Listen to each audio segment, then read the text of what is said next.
Welcome. This is a fabulous turnout for our city-state panel on homelessness and housing. I think we've actually pretty much almost occupied every chair in the room. My name is Laura Michoud. I'm the Executive Director of the network.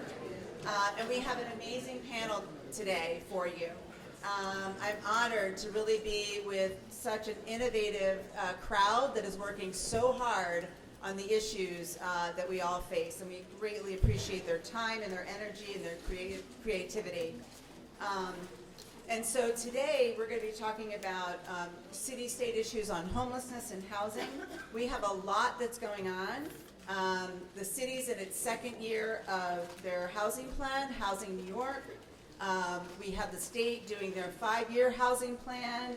We have the DHS 90-day review, and we have new oversight of the shelter system, and a tremendous amount going on in managed care.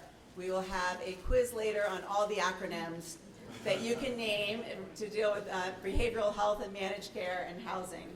So just to do some quick introductions, I think this panel needs no introductions, but just in case, we have Commissioner Rubin, who I just introduced. He's the Commissioner of HCR, again, a history in our community, being the chairman of Breaking Ground. We have Michael Perrin, who is recently joined OTDA in February as the Executive Deputy Commissioner. Previously, he was a Deputy Commissioner of the state's Division of Homeland Security and Emergency Services. And many of you probably have not gotten the chance to meet him yet. We heard him at the HUD Summit in Saratoga. He was wonderful. We also are joined with Commissioner Vicki Bean of HPD, who's charged with implementing the mayor's housing plan, and prior to that, the director of the NYU Furman Center of Real Estate. And you probably see Vicki everywhere. She's amazing how much she gets out to our community to almost every event. And Commissioner Banks, who's now the Commissioner of the New York City Department of Social Services and has served with the de Blasio administration since 2014. Prior, he was with Legal Aid for 33 years. And also, Steve is very much everywhere we all are and working hard on all of the issues. And Commissioner Sullivan, last but not least, who's the Commissioner of the State Office of Mental Health since 2014. Prior, she was Senior VP at the Queens Health Network for NYC Health and Hospitals Corporation. So join me in welcoming them.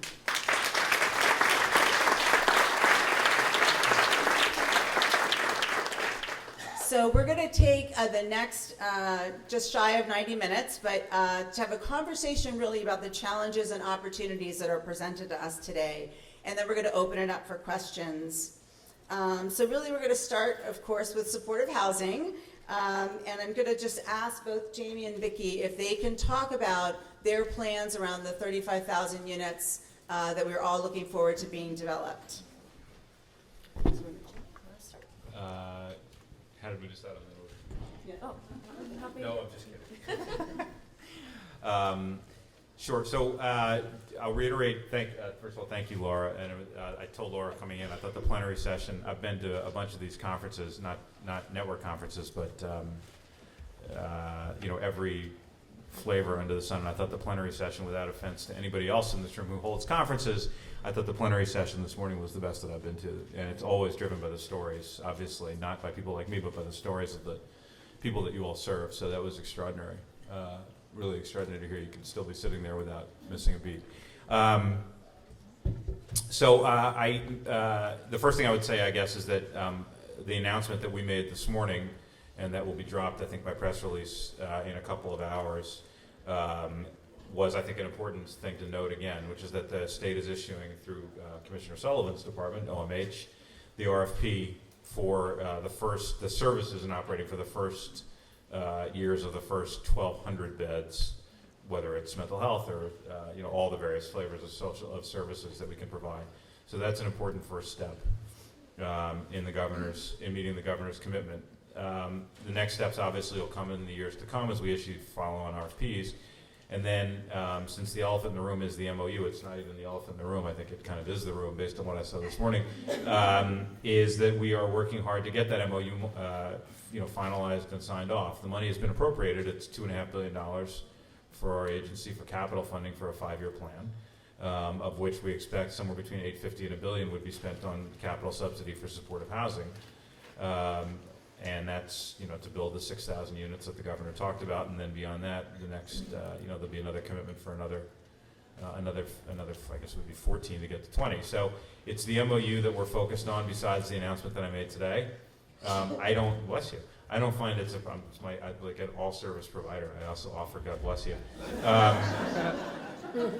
And I'm empowered to heal your sickness too, so came with the job. So anyway, not surprising that I think that it would be difficult to get that done. There's never been a state housing plan like the city has does periodically. It's something new, it's a lot of money, it's over 5 years, which again is something that the State Housing Agency has never done before. And Albany is not particularly receptive to change, so it's not surprising to me that it would be something that would be tough to get done. We're working very hard on it. Oh, well, thank you so much for inviting me, and congratulations, as always, on what is an incredible conference every year that I have attended, which have been many years. I've learned a tremendous amount, and so thank you to the network and to everybody in the room for being part of that. As you mentioned, in the fall, the mayor announced a very ambitious plan to provide 15,000 units of supportive housing over 15 years. 7,500 of those units are congregate care units that HPD will be in charge of through, of course, the inestimable and incredible Jessica Katz and her team. And we are up and running and well on our way. That sweeping plan, of course, is targeted to a wide range of people with a wide range of needs, from domestic violence victims to homeless veterans, obviously, to the street homeless, to populations that we have been serving over the past many years. But I think what's critical about the plan is that the supportive housing plan really was, the groundwork for that was laid in the Housing New York plan that we issued in May of 2014. And that plan, of course, to build or preserve 200,000 units of affordable housing really laid the challenge that we need to be reaching a wider range of New Yorkers. We need to be hitting deeper levels of affordability. We need to be hitting higher levels of affordability because of the critical problems of keeping our workforce, our critical first responders. So Housing New York really laid the groundwork for a new way of approaching development in general. So we went back to the agency and, as you know, revised our term sheets. We devised a new program, our extremely low and low income affordability program, which we call ELA, to meet the very low income populations, including, of course, our supportive housing. We also introduced SARA, our new senior program. But more generally, we looked at every single program, every single term sheet, every single set of regulations that we had, and tried to figure out how can we make this work more efficiently, how can we leverage more, how can we get more for our dollars. The 200,000 Housing in New York plan commits the city to spend about $8.2 billion for that affordable housing, and we need to stretch those dollars and leverage those dollars as far as we absolutely can. So we've really tried to do our work better, to do our work more efficiently, but we've also really tried to bring new tools to the toolkit. So thanks to our partners at HFA and HDC, for example, we've used tax-exempt bonds on supportive housing projects, and that's really become standard. So Crystal Towers, a project with the Doe Fund, HDC, and OTDA, to bring online 123 supportive units at 1345 Rogers Avenue in Flatbush, Brooklyn, was financed largely through tax-exempt bonds. So that's a critical resource and a critical use of our tools. We've also tried to bring in a lot more of the kinds of mainstream resources that we use all the time for affordable housing into the supportive housing world. So we're trying to use a lot more private debt in supportive housing projects in order to leverage that source. So we're really trying to make sure that we're using every tool, that we're being creative about the tools that we're using, and of course that relies upon collaboration with all levels of government. So we've been working very hard with HUD in terms of using some of the RAD dollars. We're obviously trying to work very hard with the state to leverage what they do, what we do, to really get supportive housing being built. So, and last but not least, we're trying to work with each and every one of you, our critical partners in providing supportive housing across New York City. So those are some of the things that we're up to. Thank you so much. And I think that, you know, our government partners are amazing at being open to hearing your ideas and your questions. So, you know, not only Jessica at HPD, we have Marion and Brett and many others at HCR to really help you think through. And we are looking for sites. So we are open for business. Everyone should be actively looking for sites to develop. So both the city and the state have been developing also programs and policy for the homeless to help us through the crisis that we're facing. Commissioner Perrin, the state has such a diverse shelter system that you oversee, from a small church in Altamont to, of course, New York City with very large shelters. And we're just wondering about your philosophy, maybe changes, or how you're managing this diverse system. Sure. So there are about 916 shelters across the state of New York, most of which are here in the city of New York. So with that level of diversity and breadth and scale, we really rely on our local partners to help manage the shelter system appropriately. What that means is the local districts, the local social services districts. Maybe just a little louder. Is the mic working? I don't know, is it? Yeah. Sorry about that. Thank you.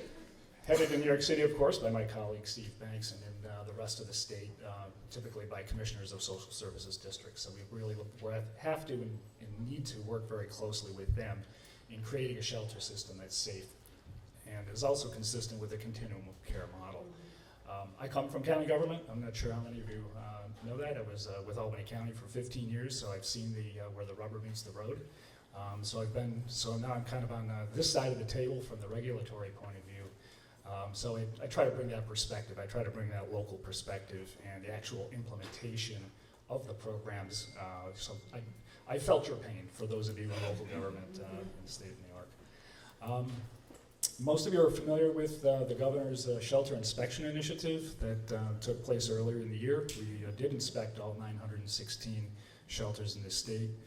As Jamie mentioned earlier, a report will be issued later today. And I think some of the results and some of the experience from that initiative is going to lend itself to a new set or a broader set of some regulations that the state is going to consider. So some of that's under consideration right now, but OTDA is, as an agency, basically a regulator of the local districts. So we kind of live and die by the regulations that we enforce. So I think you'll see part of the report today will talk about some areas of regulation, some areas of more activity on the part of OTDA to more tightly oversee the shelter system together with our local partners. Thank you so much. And Commissioner Banks, we know that the city has just refinished their 90-day review of DHS with 46 reforms, which is exciting, always looking to improve. And so we'd just like to hear what are the challenges, what do we look forward to hearing from you in the future? Thank you. It's nice to be here another year. It's also nice to be here against the background of all of the various announcements at the city and state level in terms of resources. As someone who's represented homeless people for about 3.5 decades now, in government and previously out of government, resources help, right? Yeah. Everybody's still awake? Resources help, right? Yeah. Just trying. First, I should thank so many familiar faces in the room who made the 90-day review possible. It was really a collaborative in the community. And there are lots of voices that contributed to those 46 major reforms, which of course, as you know from those of you that participated in the HRA reform process, they'll all have subsets and a whole range of different things. Before you know it'll be more than 46. But the process was as important as what we got to. I spent a lot of time in focus groups with clients, meeting with clients in the streets, meeting with clients in shelters, and as groups of clients, and really hearing directly from them about challenges that they experienced in the system that had built up over 20 years. Heard from many of you in the room and consulted with government and people that had been in DHS previously. And I think we got to a place where, the biggest challenge obviously is lack of affordable housing. And that's why, the mayor's plan to develop the units that Vicki is leading the charge and very successfully doing that, and the partnership with the state on issues that Jamie talked about, and the 15,000 unit supportive housing plan at the city level are all important components of really addressing a fundamental underlying issue that emerged in all of the conversations. But at the same time, there are many things that we can do and are doing that I think are responsive to what we heard during the review. So the fact that evictions are down in New York City 24%, I think is a tribute to the work of many people in this room and the change policies that we put in place over the last 2 years in terms of ensuring that we're paying rent arrears in cases where they needed to be paid, consistent with state regulation, and the tenfold expansion of legal services. And lo and behold, if you pay the rent and provide lawyers, you reduce evictions by 24%. Pretty interesting outcome, right?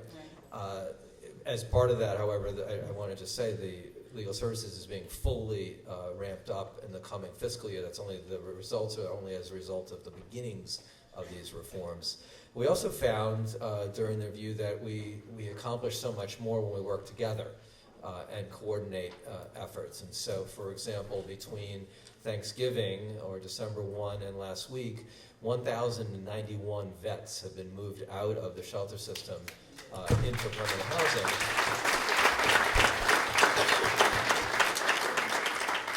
And that is a result of a collaboration between not-for-profit providers who provided housing, between HRA and DHS staff who worked together on the ground, federal resources that were made available to us, the work of the Housing Authority, the work of HPD as housing agencies, and the clients who participated in this effort. And so that taught us a lot of lessons about how to approach rehousing in a more effective management way, and to make use of the resources that we've got and in partnership. And that's why you see, I think, in the reforms that were announced, a change in the management of our homeless system, that we would integrate the two agencies, that we create a shared services of contracting, of legal services, of communications, and at the same time focus on rehousing and prevention in HRA, and focus on shelter management and shelter operations and safety and getting people off the streets at DHS. And I think as we move forward, that's going to be a very important change based upon 20 years worth of seeing what's worked and what hasn't worked, and a very intensive 90-day period in which all of you helped us see a way to move forward. So I thank you all again. Thank you, Steve. I think it's just really evident that we're trying to push the envelope and really kind of taking a breath and seeing where we can go and go forward and working together in a great partnership. So I appreciate all of your work. So many of you who are in this room are involved with your local continuum of care. I'm finding that we're going back to our roots, roots that the governor is very familiar with. And to Jamie's announcement this morning, there will be the release of the Supportive Housing Services and Operating, RFP, which we've been waiting for. It's money that's been appropriated last year. It's fabulous that it's getting out. And I think it would be great to hear both from Anne and Jamie just how they see the COCs working for us in this process.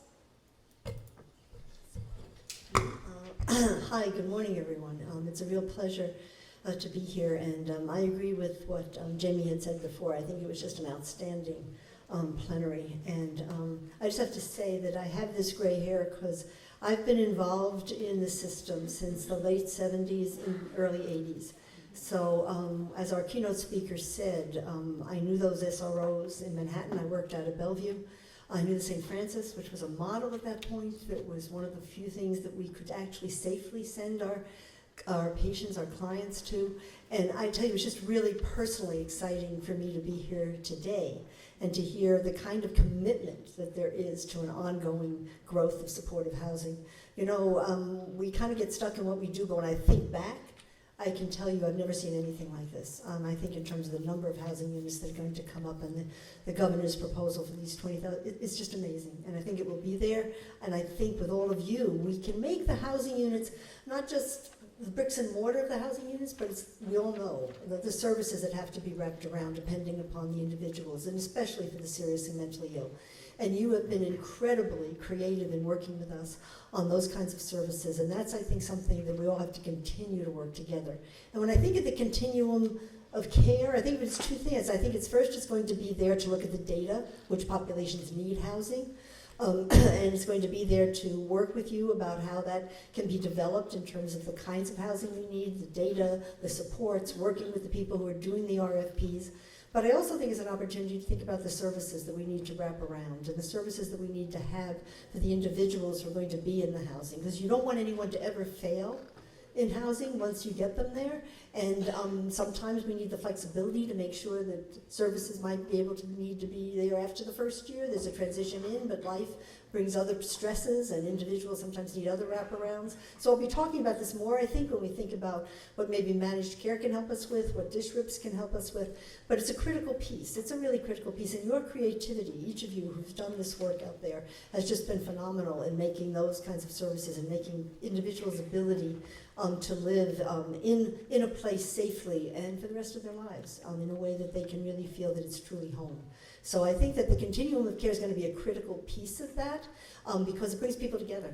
And the grassroots knows what's needed. The grassroots knows how to develop it. The grassroots knows what we need out there. So I think it's going to be a real asset to the development. And I think it's great that the governor has been emphasizing this so that those groups can come back together again to really kind of look at what we need and to come together and think about all the needs. Because it's a serious mentally ill, but a whole other groups of populations out there too who need supported housing. And I think we have to all work together to kind of make sure that happens. Jamie?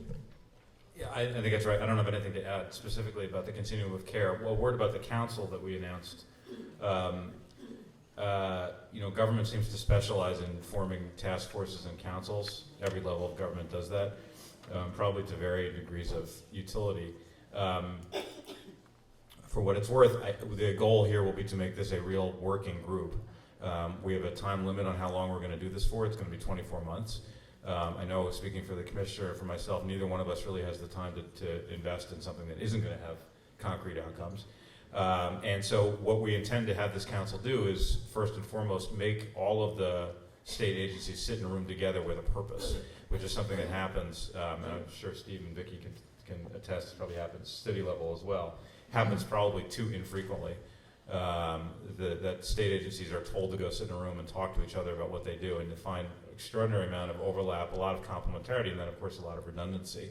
So, and you all both benefit from the complementarity, but you also suffer from the redundancy. So one of the critical goals of this council is going to be to remove those redundancies, take out, streamline processes, find where we have competing regulations, both between ourselves and with the city, and then hear from your community about where you think we're doing things wrong and what we can do better. And then with respect to the RFP, the council is going to have the lead role in reviewing the submissions from the RFP in light of the support from the local continuum of care from those regions. So it's going to be a functioning council with direct impact on the outcome of the RFP. It's great, and I'm sure more to come.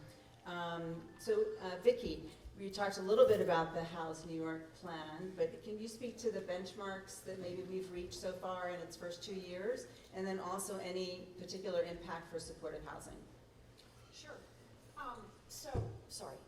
So I'm very proud to say, on behalf of the HPD and HDC teams and all of our partners in the room, that we've had a record-breaking 2 years.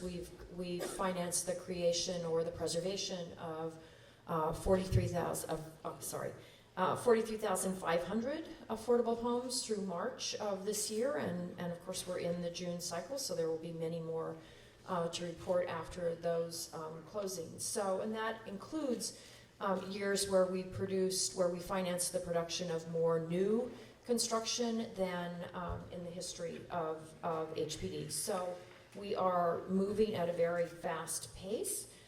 In terms of the benchmarks that the people in this room care most about, we've financed 2,685 homeless units.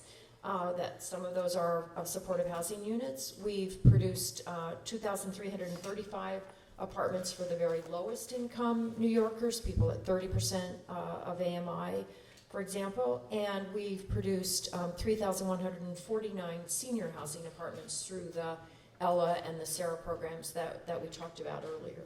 So that's not nothing. And I also wanted to say, because we just had the major victory of inclusionary zoning going through, and so do you see that interacting with the supportive housing moving forward?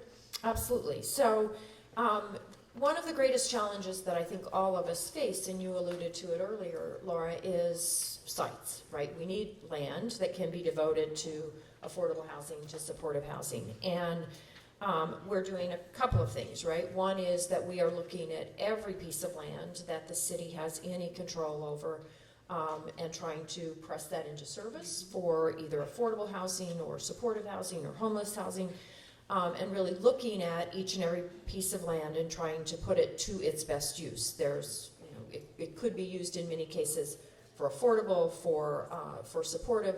We try to figure out what goes best where and how to leverage each piece of land. So we've been turning out RFPs at a very fast clip from everything from, I see Kathy Pennington in the audience, everything from land on NYCHA campuses where we put out 3 RFPs for affordable that includes some supportive, some senior housing, and really putting into service every piece of land that we can press into service. But our land is limited, so we need to do more on the land that we have, and that's really what the rezonings were all about. So the first rezoning was mandatory inclusionary housing, which requires that any time we rezone a piece of property or a neighborhood to create substantial opportunity for new residential production, that owner has to provide between either 20% affordable housing at a AMI of 40%, 25% affordable housing at an average of 60, or 30% affordable housing, and that's all permanently affordable housing. So that's a game changer in a couple of ways, right? One is some of those units will be supportive housing and homeless housing, but the second is that by requiring the developers to use some of the income that they're getting from the increased capacity of the land, we're requiring them to cross-subsidize, and that frees up other dollars, other subsidy dollars that we can use for supportive housing or for deeper housing. The second rezoning, which I think is in many ways MIH got a lot of the attention in the press, but ZQA, Zoning for Quality and Affordability, is really a game changer, because what it did is to just try to remove a lot of those burdensome regulations in our zoning code. So eliminating the requirement in transit-rich areas that supportive housing or affordable housing provide parking, when we knew that most of our clients did not have cars and were not using that parking. So it was costing us an enormous amount of money to build and operate the parking, only to sit empty or to be used, unfortunately, as an asphalt park, because we could have put it to use as a green space, but instead we're wasting it on parking. So that's a game changer. Another game changer is that we increase the heights in many, many districts so that people could take advantage of the voluntary inclusionary program that's already in existence in many neighborhoods, but that was passed in many ways as an empty promise because it couldn't be fit within the envelope. And so we've loosened those envelopes across the board. We've added 5 feet to the bottom floor so that people can put in the better community facilities, often healthcare facilities, in the supportive housing buildings.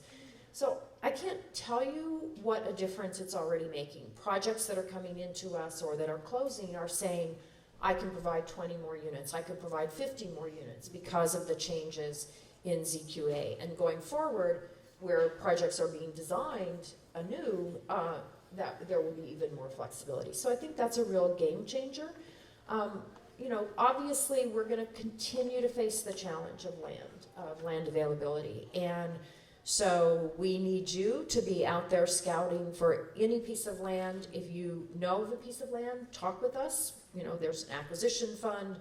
We have all kinds of ways to help you, acquire that land. And so please work with us on that. Thank you. And we have a whole conference panel on the zoning changes.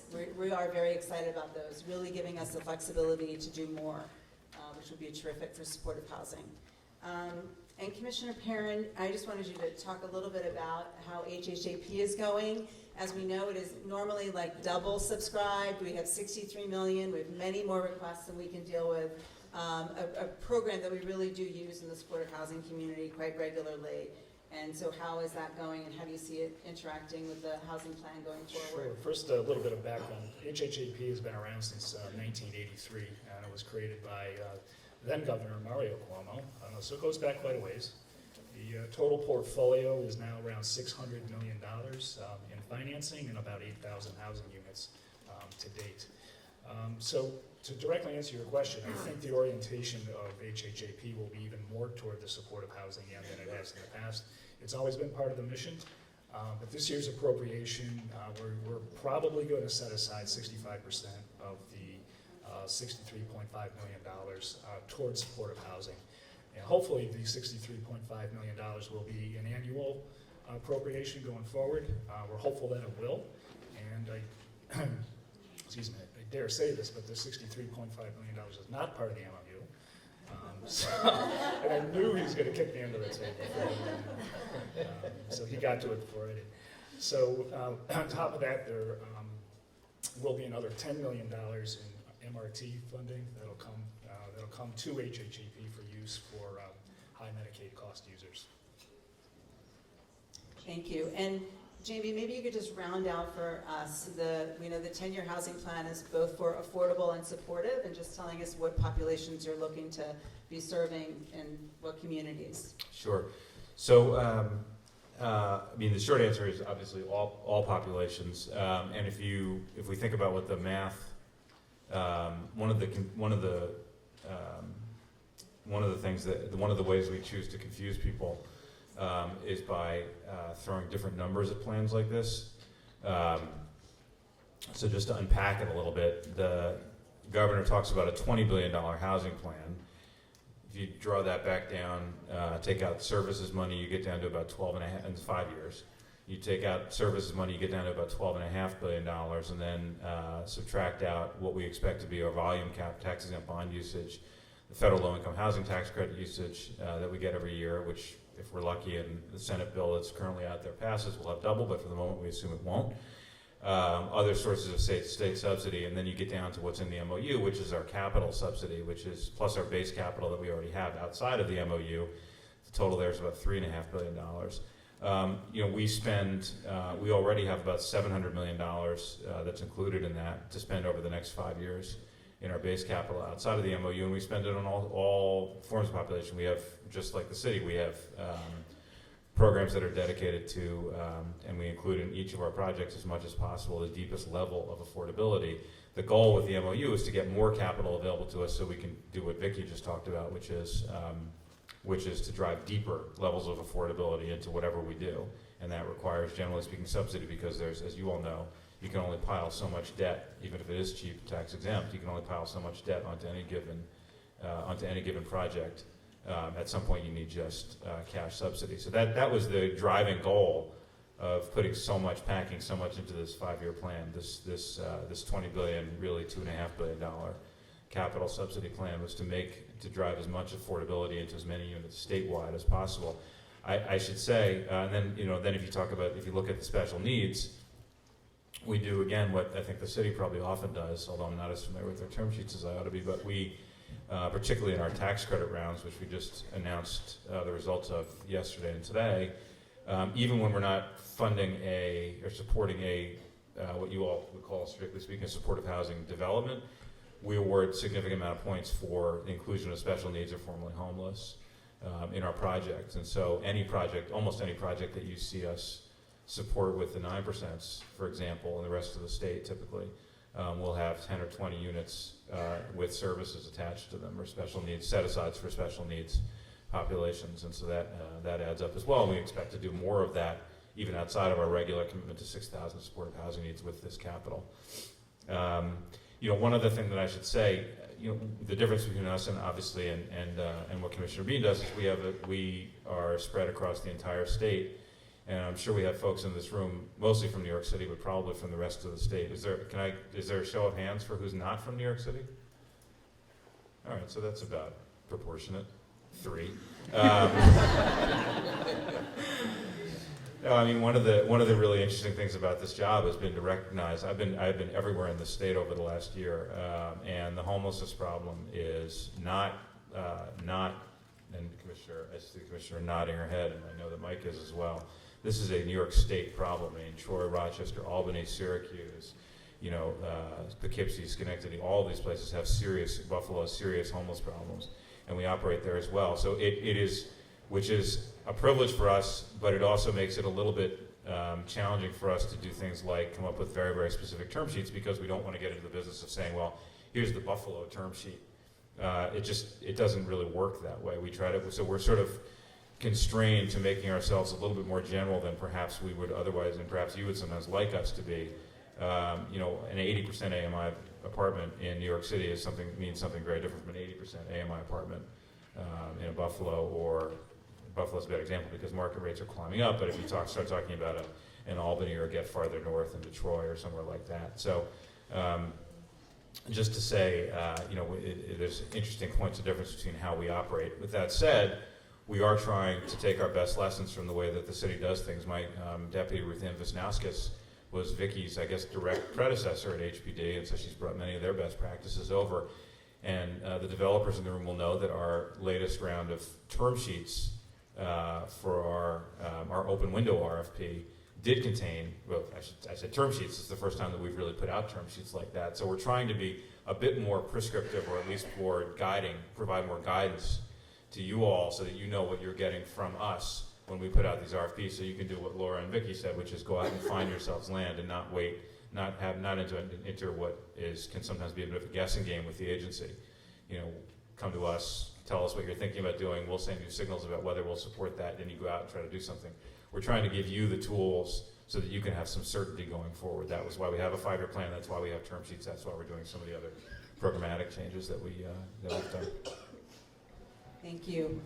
And Commissioner Sullivan, ton of changes in the behavioral health going forward. Some of these changes could potentially be impacting supportive housing, and so we want to just hear from you what's new, what's the challenges, and how will you protect the supportive housing model as we're looking at all these new opportunities? Yeah, I think there's a lot that's happening, and I think overall it's good, and I think it will help you do the work that you're doing even better. So if we begin just talking a little bit about DSRIP and the partnerships that are out there, how many of you have some presence of your organization in a DSRIP PPS?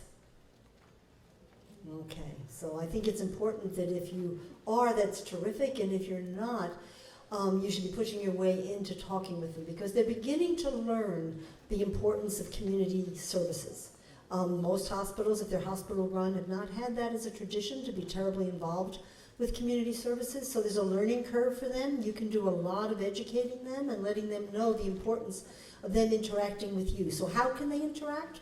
Well, one way is a number of them have things called crisis stabilization services that they're developing. A number of them have transitional services that they're developing for individuals who are leaving acute care, not just psych units, but also medical units. And as I've talked to many of you over time, you've talked about the medical needs of individuals that are in supported housing and how often sometimes those are difficult to get in touch with. Basically, the PPSs are developing these systems, and they need to know what you need to keep people safely in housing. And I think if you can do that with them, there can be a kind of mutual gain of them developing the things that you need, because they need to keep people in stable housing too, because they don't want people bouncing back into hospital admissions, which is a lot of what the DSRIP is about. I think they're very open to it, and I think the kinds of services they're developing, whether it's in primary care, these transition teams, et cetera, are really very applicable to what you do. They do not supplant the basic supported housing model, and there's no intent that they will. And I want to kind of make that clear. often you have come to us and said, we need more services. We need more involvement. That's what this is here, to add on to what you're already doing.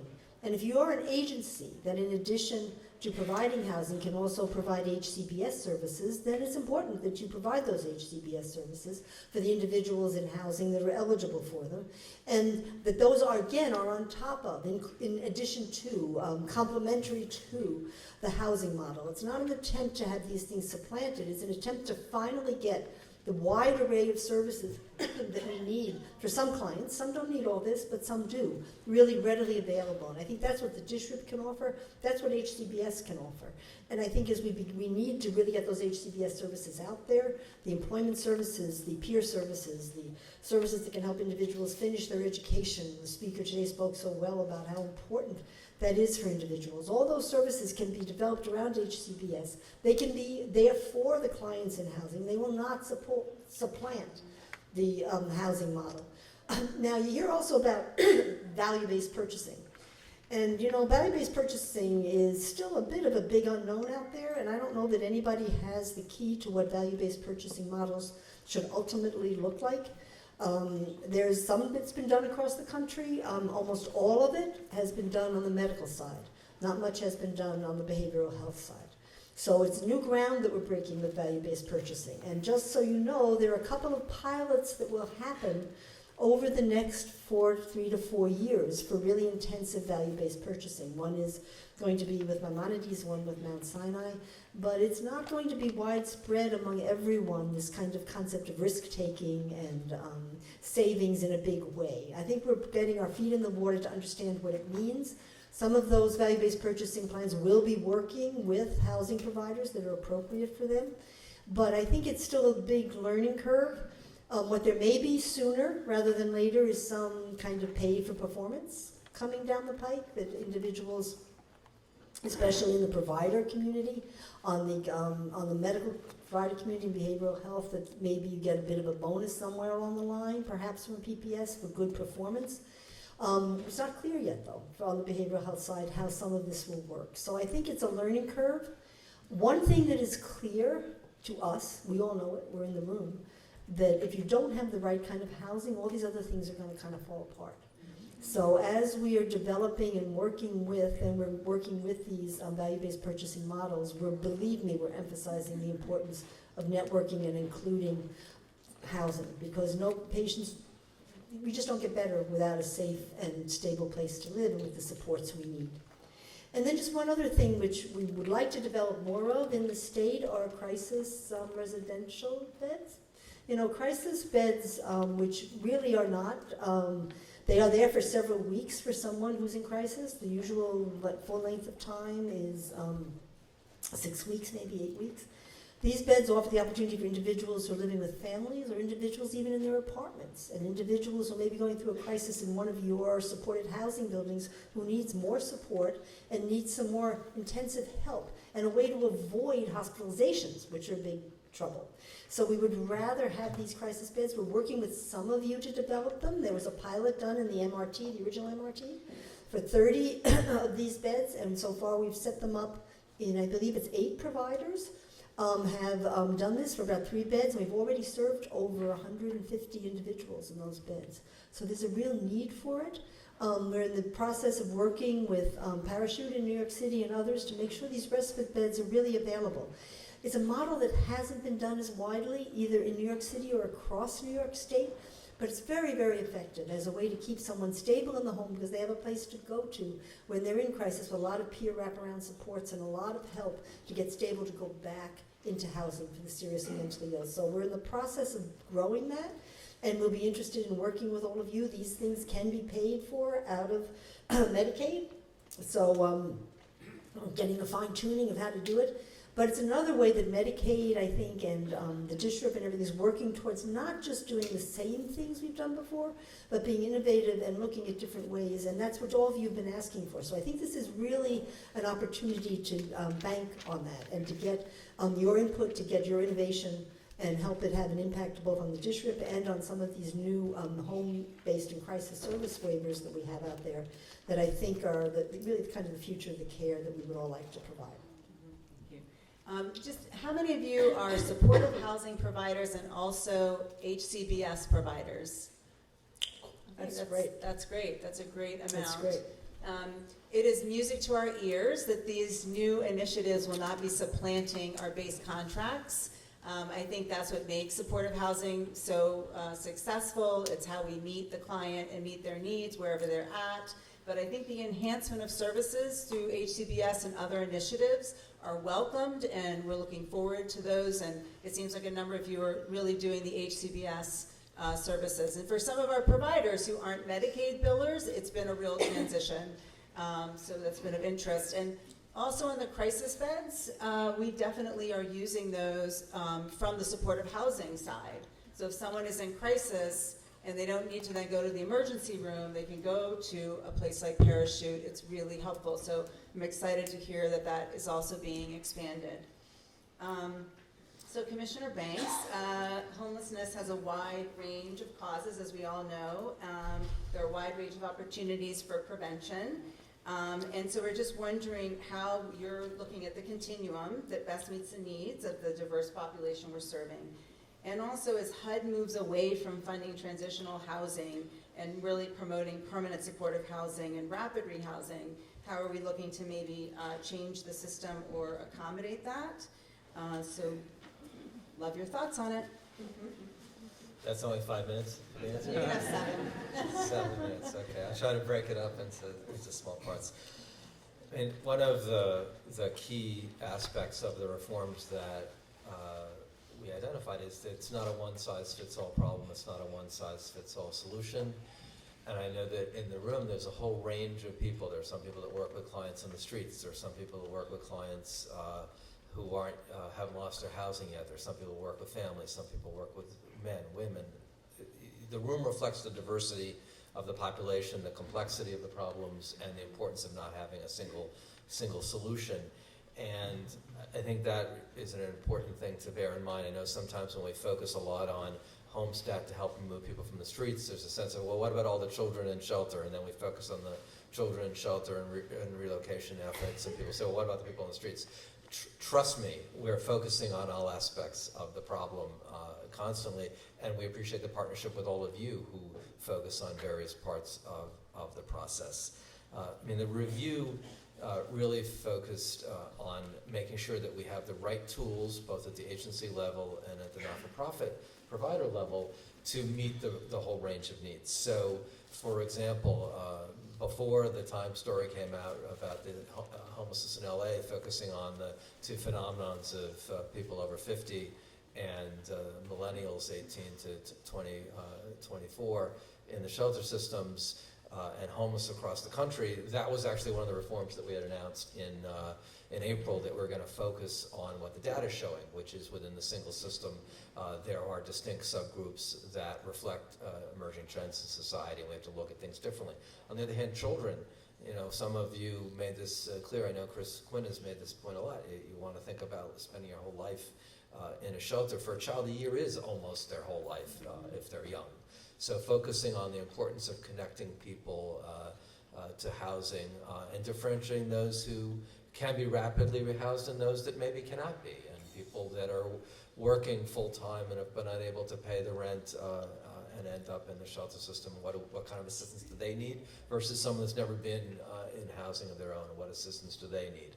So the approach is really one that is to meet people where they are. We will be looking at different kinds of shelters for different kinds of populations and different kinds of services for different kinds of populations. In terms of aftercare, that is, I think, a critical element of this. The veterans model was very helpful. I see we've got Samaritan Village in the room, and I know Harlem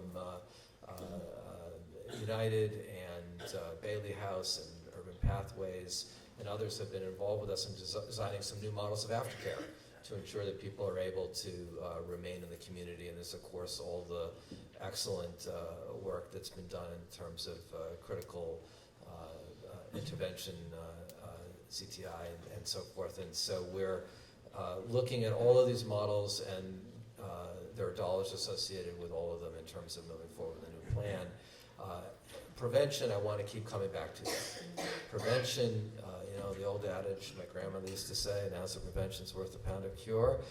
That certainly runs through the kinds of reforms that we're implementing, which is to say, the system has built up as if the only response is the provision of shelter in many respects. And I think to the extent that the system can reflect the diversity of approaches and diversity of needs, prevention may well be the most effective thing that we can do. And it's one reason why, for example, City FEPS has been an important tool for our home-based providers to be able to use that to keep people from losing their homes. That's a very important piece of our strategy.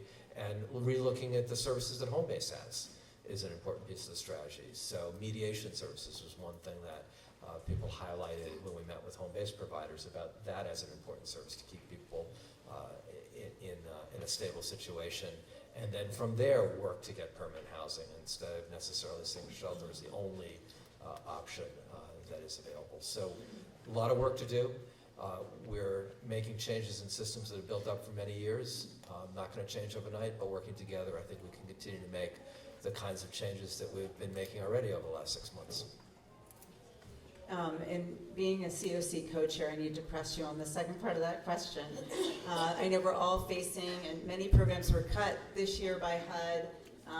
We voluntarily reallocated, some of our transitional housing, but the message is clear that that's no longer what's going to be the priority for HUD. So how do you see, like, kind of within the city, kind of addressing those shifting priorities? Well, we have a continuum of care, if you will, in the city that you and others have led, but we as the city provide a continuum of care, and there's a place for each piece of that, and each piece of the services. So prevention, sheltering, rehousing is a piece of the continuum, and to the extent that dollars are changing in terms of what different levels of government are prioritizing, we're going to have to be responsive, nimble.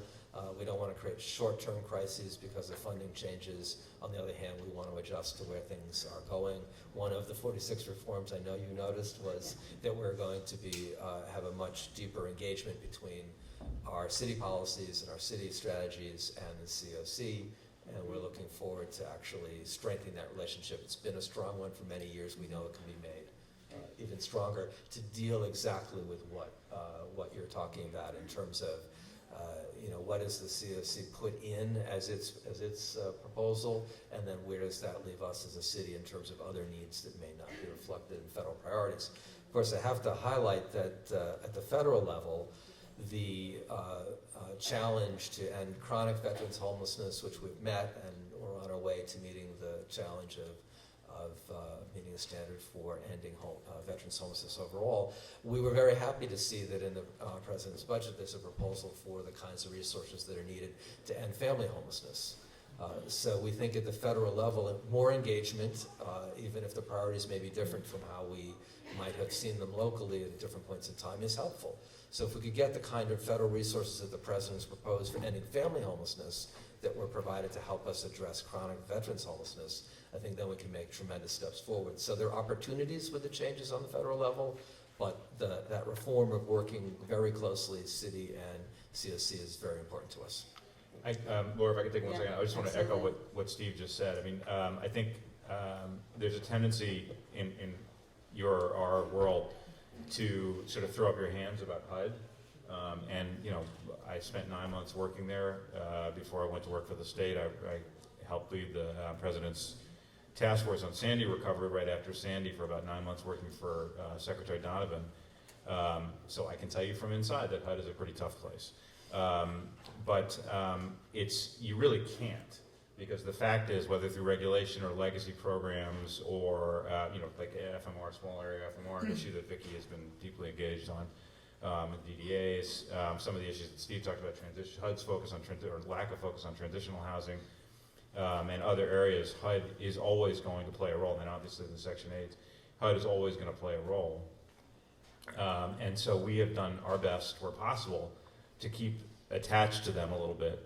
And I've found them, under this secretary and the last secretary, they don't always do what you want them to do, but they are willing to listen. I think Vicki probably would say that too. I don't know that they always move in the direction that we are hoping they will. but they are willing to listen.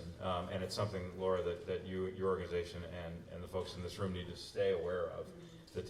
Resist the temptation to just say, okay, it's all about state and local. Remember that there is a significant federal role. And Steve is right, the president's budget, for what it's worth, given that it's the president's last budget, is a terrific budget for the stuff that we do. It is a tremendous focus on family homelessness, huge focus on low-income housing tax credits, and so forth. So, just that word of caution. It's great. We know that the federal government has not always been there with a lot of additional resources, so we really want to work as effectively as possible with what we're given. And it's great that we have the advocacy on the city and state level for that. Thank you. So how are we thinking about family homelessness? For the supportive housing community, we're building supportive housing for families just with New York 3. So we're really taking a look at what are the best practices, how can we expand that going forward. But I think both for Commissioner Banks and Commissioner Perrin, how do you see family homelessness right now? We know it's a large economic issue. There's also families that need supportive housing. Sometimes it's hard to tease that out because parents are unwilling or mother's unwilling to say that she's mentally ill or dealing with a substance issue for the fear of having her children taken. So how do you feel like we're dealing with family homelessness? Starting with the city or the state? We start with you. Okay, great. Well, it's actually good that you're asking us both the question, because I think we both have roles to play here, and I know we are playing them, so it's good to air them out. I think when it comes to supportive housing, and HRA, the Department of Social Services has a role together with HPD in the development of the mayor's plan. And Kristen Meisner, where's Kristen? Everybody knows Kristen is playing a big role in our development of this. We put out the concept paper, and we'll be moving to the RFP very quickly. We appreciate your leadership, Laura, in the task force that we put together with many people in this room and others, and the city folks. So that's going to help, I think, fill some of the need in terms of family homelessness, supportive housing needs. But just like we said, it's not a one-size-fits-all. Family homelessness runs the continuum. And so on the one hand, there's the economic drivers, and that's why a comprehensive plan such as we've put forward has to deal with prevention, and that's all about the gap between income and rent. The minimum wage increase certainly helps there. Prevailing rents are another problem, and so looking at rent supplements is really an important piece, and we've been developing them over the last several years, and we'll continue to work with the state in that area as well, we hope. And in terms of those people for whom it's not an economic issue, that's where I think the change in New York 3 to focus on families is important, and that's clearly part of how we are addressing supportive housing as well. So I come back to that home-based. Family homelessness is not monolithic. It requires a meeting people where they are type solution. And for some people, it's bridging the gap between income and rent to keep someone from being evicted. For some people, it's job training and connecting people to employment, and that's where the integration of the agencies is so important, that HRA's got the new employment plans and phasing out of WEP, and all these things will help with the education and training initiatives that we have as a result of the change in state law and the state support. So that will help connect that group. But then those who need supportive housing, we have a role for supportive housing in our supportive housing plan. So we're going to keep looking at it as a complex needs, multifaceted needs, but not throw up our hands and say, hey, too many different solutions. The fact that it has so many different solutions is actually gives me hope that we can address it in a very effective way. Sure, just a brief observation from the shelter inspection initiative. I don't think it'll come as any surprise that some of the cluster site housing that is in use probably isn't the best quality, and probably will rank up higher in the violation count, I think, when you see the report come out. So I think it's a housing stock issue and a quality of housing issue that, again, is no great surprise to anyone here, but just to emphasize the point. And Vicki, yeah. I mean, I really think that we do need to step back a little bit and talk about the fact that the homelessness crisis is in part, homelessness is caused by many, many factors, but it is in part a problem that's created by our shortage of housing. And that's a shortage of supportive housing, it's a shortage of affordable housing, it's a shortage of market rate rental housing, because the shortage of market rate rental is putting pressure on our rent regulated stock, our affordable stock.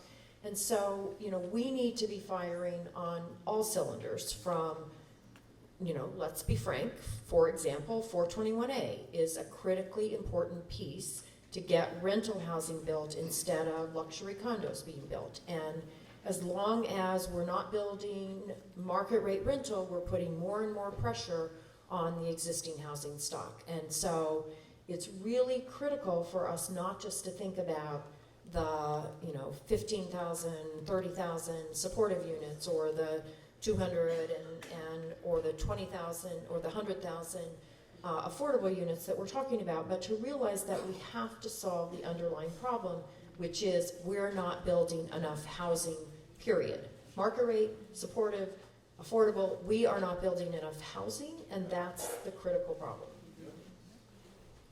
By the way, as long as we're talking about not having enough housing and clusters, put the two of them together. A 16-year-old policy that took housing off the market and used it for shelter. It's one of the reasons why we're phasing it out. And I think Michael's absolutely right.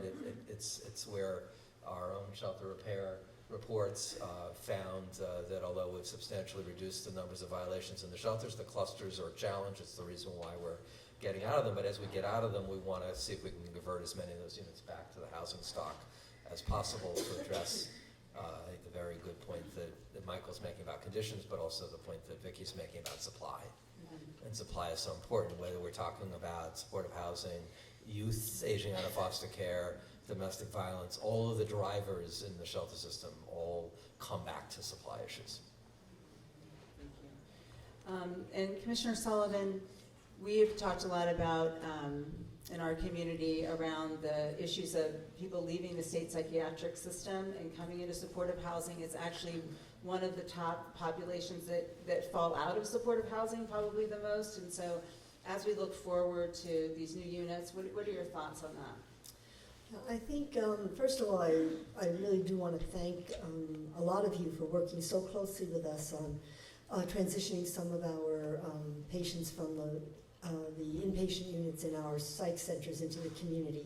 There are two groups of patients in our psych centers today. There are what we consider kind of the very long stay patients who are there, believe it or not, anywhere from 5 years to 20 years to 25 years to more. And then there are the more rapid patients who stabilize, and they're usually in the range of 3 to 9 months maximum and move back into the community. It's been a real challenge for us to offer the opportunity for individuals who've had those long stays in our psych centers, the opportunity to kind of move into the community. Quite frankly, in many ways, they've become institutionalized partly because of what we've done, not because of their illness at this point in time. And when we began to lower beds, we used that reinvestment dollars to set up across the state now 1,000 scatter site apartments that are full, because thanks to all of you, out of the funding from reinvestment, but there's the $110,000 per bed that we close. And it's been one of those interesting processes of kind of, as you close the bed, reinvesting the dollars in the community. It's been $1,000, it's been 1,000 units of housing, it's been 300 home-based crisis services, it's been 15 mobile crisis services.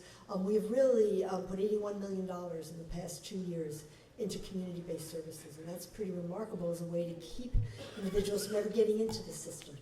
But we still have individuals in our long-stay group in the state hospital system, and we work very hard with them on the inpatient service. Then there's transitional housing, and then eventually they have the opportunity to move into either supported housing in one of the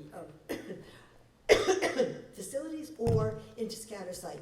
And it's the wraparound services which are so critical here, and you guys have been so, so helpful to us in moving some of those clients out. And you know, they have the same reaction. I've talked to a few who've moved out, and they have the same as our wonderful speakers today. When the key goes in the door and you open it up and you realize that this is now your home. You're not in a bed in a hospital in an institution. You're actually in a community where you have something that is yours. It's a huge transition, but it's also just a tremendously wonderful experience for our patients. So this is something that we've been working very hard on.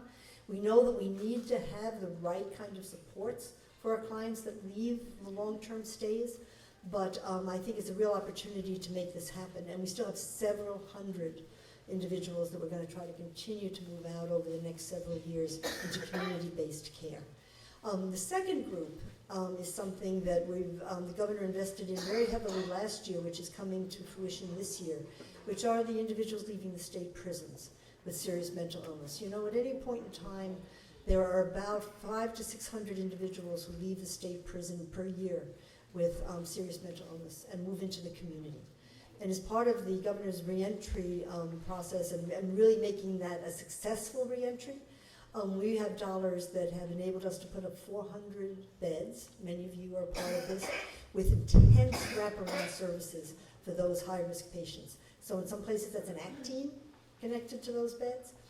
If it's in a more rural area where maybe there's an ACT team, we gave $6,000 on top of what's the usual stipend to be able to provide essentially important, more transitional and long-term services for those individuals. On average, serious and mentally ill, this is true of most people leaving prison, but within 3 years, 50 to 60% come back to prison. That's a terrible, terrible cycle. It's bad enough that we have so many of our clients getting into the system. We have not a great record of keeping them coming back to the system.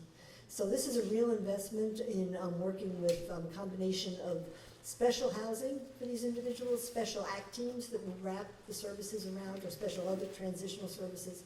And we have 400 of those beds. I think most of them have been out now. I think almost all of them have been RFP'd and our people have taken on, and we have about half of them full. And a good number of those are from New York City residents and some across the rest of the state. So that's another, if this works, and if we are going to be tracking, and if we can keep those individuals out of returning to the prison system, that's, you know, huge savings that we can say. So give us more of this so that we can get out there and really provide the kinds of long-term services. So, you know, just like the rest of the system is kind of basing more and more in the community, you know, you hear about beds closing in medical centers, and we're doing the same thing on the psych center side. And the same thing for those individuals leaving our other institutions, which are prisons, getting the community-based services strong enough so they don't come back to those institutions, but can lead lives with all of your help in the community. So we're going to continue with reinvestment. Every bed we close, we still get our reinvestment dollars. We will be opening up with those depending upon as we slowly close the beds. That basically, and we don't close a bed unless there's no waiting list for the bed. So we haven't closed too many in New York City, so, you know. But we have in other parts of the state. So I think that basically we're going to continue that process. We will always need state hospital beds, but I think we can probably do with still some more or less. And we want those to be beds more for the individuals who need that 6 to 9 month period of stay, and to move from our hospital some of the individuals who really lived way too long, I think, in the institutions and could do very well in the community. It's good to hear that those wraparound services will be made available, because as we know, people leaving state psych or leaving the prison system often end up in the homeless system. So anything on the prevention side and the support side would be wonderful and welcomed. So I wanted to open it up for questions. We have about 15 minutes. We've talked about a lot of topics, and so I'm sure people have some burning issues. Maureen? Hi, I'm Maureen Fryer, Strategic Development Officer at Community Access, and I'm going to direct this to Commissioner Rubin. And I appreciate your enthusiasm for an MOU and supportive housing, but Governor Cuomo promised 20,000 units in January, and now it's June, and the legislature's in session for another 2 weeks, and we're hoping that an MOU can get done before they leave. And I just want to ask you, where is the governor's leadership on this issue at this point? And can an MOU get done in the next couple of weeks? And if not, why not? And what's the timeline? Thank you. Yep. So I could hear the butt coming in after the first phrase. I've got dog ears. So let me be very blunt. You asked where the governor's leadership was. So when the governor of New York stands up in January and makes a State of the State speech. And this year, I think like last year, but I might be wrong about that, was both the State of the State and his executive budget. So it was his priorities for the year to come and for many years, backed by what he's putting on the table in terms of the executive budget. You know, it's $170 some odd billion executive budget. That's what he's saying. He's saying, here's my priorities. Here's what I'm telling you is going to be the state dollars behind it. And then he puts it in front of the Senate and the Assembly and says, you know, let's talk. So when he declared in the State of the State that he was going to seek the capital funding for 5 years worth of development of affordable housing and supportive housing, it's basically $2.5 billion of capital subsidy plus all the other stuff that I added up before, and he put that in his executive budget, and it made it onto the front page of the New York Times as the sort of signature thing that he was proposing. And then it made it through what is, I can tell you, a meat grinder of a budget process, and emerged on April 1st with an on-time budget for the 6th consecutive year, intact in the sense that the $1.9 billion was still in that budget as passed and signed, passed by the Senate and Assembly and signed by the governor. That is not a small thing. That means that he put it, there are lots of competing priorities for the governor that had to get discarded along the way. And he got lots of good things done in that budget. Minimum wage, that had nothing to do with my agency, minimum wage and paid family leave and, you know, infrastructure and, you know, an increase in state education funding and Medicaid and all the rest of it. But that $2 billion of 5 years worth of capital subsidy stayed in there. And believe me, that was no easy feat. Albany is a very tough place to operate. And if you're not nodding your head, it's because you've never been there. I mean, one of my mentors in state government 3 years ago told me that Albany is the place where hopes go to die, and that is, no truer words have ever been said. So the fact that that $2 billion is attached to a requirement to sign an MOU is not that shocking to me. It happens, unfortunately, fairly often to large multi-year appropriations. Sometimes called an LTAC. I mean, you know, whatever it is, it's here's the money, but, you know, there's some strings attached. We have more negotiating to do. That is, you know, it's disappointing. Not more to you than to me. But it's just, for me, it's just a signal, and for everybody I work with in my agency, many of whom are here, and for my colleagues in state government, many of whom are impacted by this money. And for you all, I know, because I saw the video this morning, I'm talking to Laura every day about this. All that was is a red flag that said, go get in the fight. And the governor feels the same way. So what I spend my days doing, and I said it this morning, and I wasn't screwing around, forgive my French, is, you know, we find new ways to engage with the Senate and the Assembly to try to get this MOU done. I did it yesterday, I did it the day before, I'm going back in Albany yet tomorrow to go do it, I'm all there and all next week. I mean, that's all I have to do. And the governor's there. We have a lot of skin in this game. The governor put himself out there for this commitment the way he did for minimum wage and paid family leave. He brought those home, and I think he fully expects to bring this home. You know, like everything else in Albany, you don't always get everything that you would want. Vicki talked about 421A. You know, 421A is still hanging out there, just like some other things. But the governor showed leadership on this by announcing and making one of his priorities, and he's going to continue to do that, as am I. I mean, I appreciate the concern, and believe me, we need nothing more than your full-throated support from now until the end of the session. By the way, nothing in that MOU says it's the end of the legislative session by which this has to get done. Don't take this to mean that we are giving up. But all it has to do is, and it's just an MOU, you know, it's a blessing that it is not legislative action that has to execute this thing. Because if it were that, you know, we'd have a much higher hill to climb. Thank you. Chris? Christine Quinn from WIN. I'm sorry, your name again? I'll just get you all tattooed with it, so just keep in mind.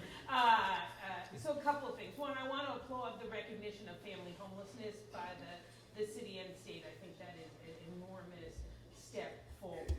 I want to just say on the conversation about the overall housing issue being relevant to this, that is relevant, but it's irrelevant also. Because that's not a problem we're all going to fix today in this room, and none of us are going to be able to go back to our clients and say, hey, don't worry about it. Because in 20 years or 30 years, when this all gets worked out, we build all this housing, everything's going to be So we get it, we get the larger context, but we can recognize it, appreciate it, but we can't live in that context because it doesn't help the 4,700 people who were with us last night. I want to, a couple of things. On the MOU, Commissioner, I think the degree to which, and Albany is a place where hopes go to die, and it is a place where hopes get reborn, and they are better when they are reborn than they would have been the first time. So, and I say this having been there, tell us all when you want us to go to Albany next week and visit the Senate and the Assembly, and Laura will get us up there, I promise you that, and we really do want to do that. And I think we'll have, of course, have the city support in that. I'm concerned on the property piece that neither the city nor the state has created, for lack of a better description, a Match.com. Because it is stressful on organizations like WIN to be going out and looking for the properties.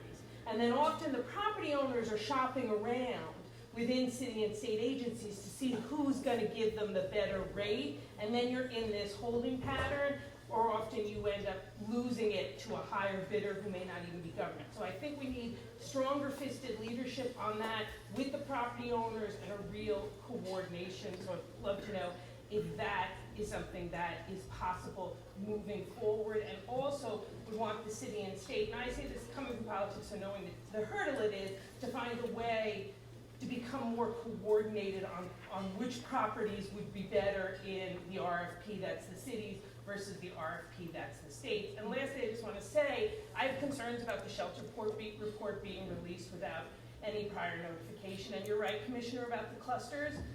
But for example, do you have a distinction in your report about which are the violations in one of the units that a provider has versus the front door, which we don't have any ability to fix, unfortunately? So I think that's going to recreate the need for more conversations with providers next week while we're in Albany on supportive housing to create a deeper understanding of what we're doing at the state level. Vicki, do you want to?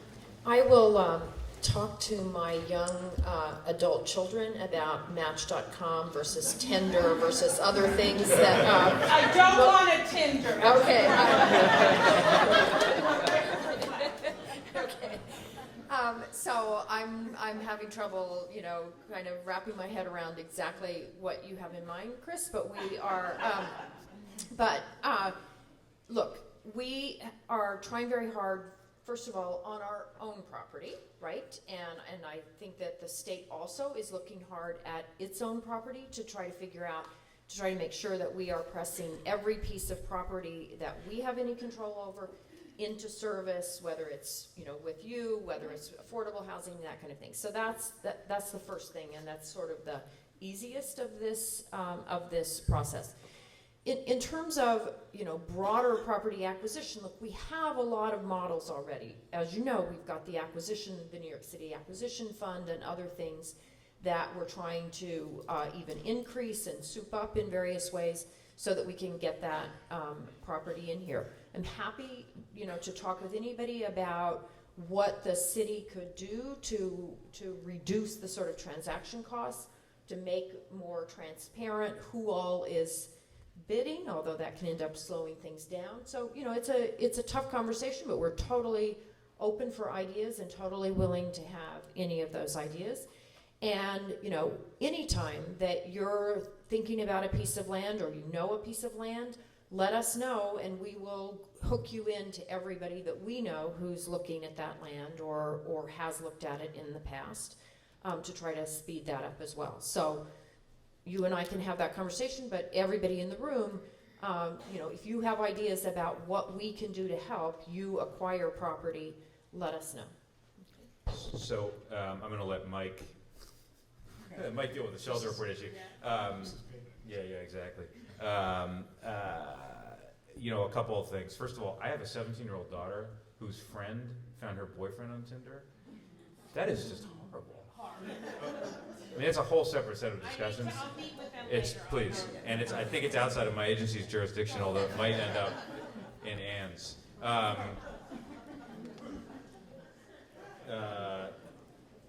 That's a digression. In answer to the question, what do you want to do? What do we want you to do in Albany? I mean, you're doing what you ought to be doing. I think. I mean, Laura has been extraordinary, as have the other members of the coalition.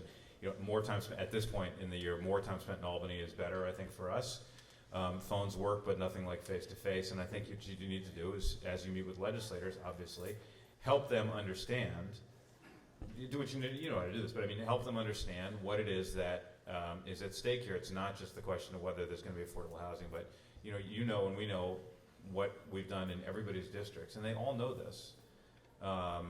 Everybody's districts, everybody's areas. These are, particularly outside of New York City, the project that we fund in, name your town, is probably the only housing project like it that's getting done this year. And it's huge when it gets done. I've been to Limitless groundbreakings and whatever, and those are, everybody goes to those. So these guys know, everybody knows. It's just that, they're a little bit removed from this part of the discussion perhaps, and particularly on the supportive housing side, you need to understand that too is an issue for them. There was one other question you asked that I wanted to address. The coordinating with the city on which property would be better for which RFP. Yes, I'm sorry, that's exactly right. One of the things, just for what it's worth, one of the things that we're trying to be very careful about, particularly if we're getting ready to introduce a lot more capital into the system, is we don't want to distort market prices, particularly in hot markets like this one. Right. So we have, Marianne Zucker was here, convenes regularly a multifamily advisory council, which is lots of people, maybe some of you are on it, where we talk about what we're doing and get advice. And one of the really strong pieces of advice we got, particularly from the nonprofit community, was please be careful about introducing a lot of capital and then driving prices out. And so it's not something we've thought about a lot in the past. We are being very, very, very cognizant of that and trying not to distort, whether it's in New York City or some of the other hot markets outside the city, distort prices so that in particular nonprofit and supportive housing providers can't get hold of those properties. And at this point, I would also say to Laura that Laura, and you all should know, Laura has also been very active with us in talking about issues that are particular to the nonprofit community, nonprofit supportive housing community, and we are fully aware of them and are taking a number of steps and working closely with Laura and her colleagues to make sure that we don't do anything that disadvantages the nonprofit community as you are in the site acquisition business.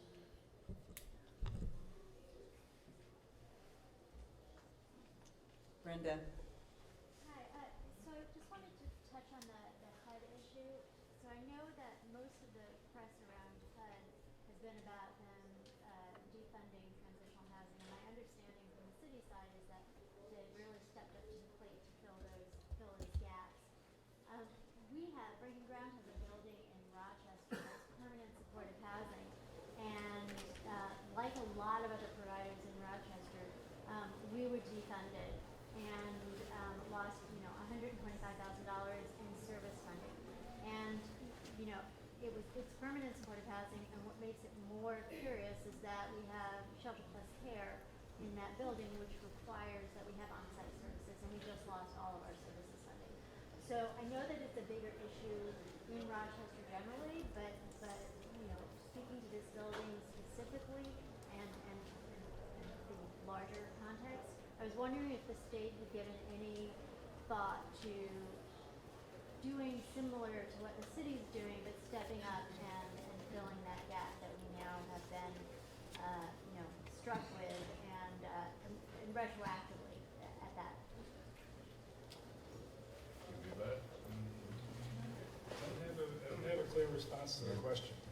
It's a major funding issue, clearly. Yeah, I mean, look, Brenda, I leave it to Brenda to stump me. Thanks a lot. 10 years on your board, and I get this.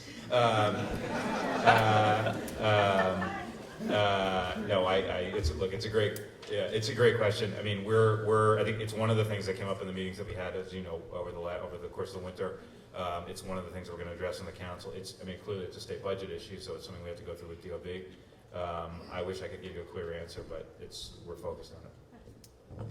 We really don't have an answer yet. A number of the providers have come forward to us too to talk about it, so we have a lay of the land of how bad the problem is, but we really don't have an answer for you yet.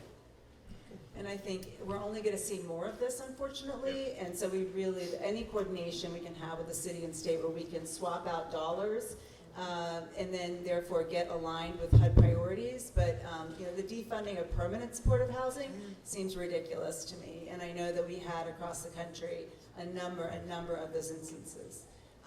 So how about one more question? Paul. Paul Feuerstein, I'm the CEO of Barrier Free Living. We've been working on the housing issues for people with disabilities since we started in 1978. I'm concerned about where the small H homeless fit into this situation. When HHS did a survey of nursing homes a number of years ago, there were 22,000 people in New York State that said they would rather live in the community and were in nursing homes because of the lack of housing. I was on the board of Harlem Independent Living Center, and we saw seniors who became disabled, were wheelchair users, and had no choice but to go into a nursing home because there wasn't affordable, accessible housing within their own community. I think right now, $143,000 is the average cost for a nursing home bed in New York City. And when you look at the 22,000 statewide, we're talking billions of dollars just for that group. So the whole issue of that group of homeless folks, which don't fit into the HUD counts, is one that's a concern for us, as well as people who are in other kinds of rehab facilities. We just opened up supportive housing recently. And we're looking for veterans, particularly female veterans, who are victims of sexual assault. It's a big issue in the military. We found a cadre of them at Samaritan Village, but they couldn't qualify because they were small H homeless, being in a rehab facility, and were neither street homeless nor having been in shelter for the requisite period of time, even though their needs and their categories met what we were about. They couldn't make that happen.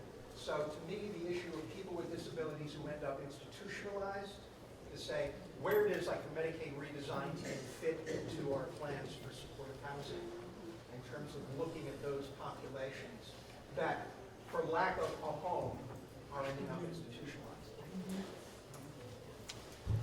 Dan, do you want to any thoughts on that?